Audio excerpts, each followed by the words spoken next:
Hi అండి అందరికీ welcome back to my channel. మొన్న చెప్పాను కదండి మా పాపకి అంగన్వాడీలో ఎగ్స్ ఇచ్చారనేసి. ఇవాళ నేను టెస్ట్ చేస్తున్నానండి. అంటే ఏవి మంచివో ఏవి పాడైపోయినావో ఈ వీడియోలో చూపిస్తాను, మీరు కూడా ఒకసారి చూసేయండి. మనం ఎగ్స్ ఇలా ఫుల్గా ఒక గిన్నెలో వాటర్ తీసుకొని ఎగ్స్ అన్నీ అందులో వేయాలండి. నీకు ఎగ్స్ అనేవి మంచివి అయితే మునిగిపోతాయండి. ఎగ్స్ ఒకవేళ పాడైపోతే మాత్రం ఆ ఎగ్ అనేది పైకి తేలుతుందండి.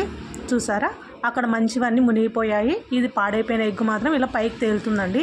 ఈ విధంగా కూడా మీ ఇంట్లో గుడ్లు అనేది టెస్ట్ చేసుకోండి, మీకు తెలిసిపోతుంది ఏవి మంచివో ఏవి పాడైపోయినవో అనేసి. ఇలా చేసుకోండి. లేదంటే మనం సడన్గా కర్రీలో అలా వేసేస్తే స్మెల్ వచ్చేస్తుంది కదండి, పాడైపోయిన వేయకూడదు. ఇలా టెస్ట్ చేసుకుంటే మనం కూరలు అనేవి పాడవు అనమాట. చూసారా, మునిగినవన్నీ మంచి గుడ్లు అండి.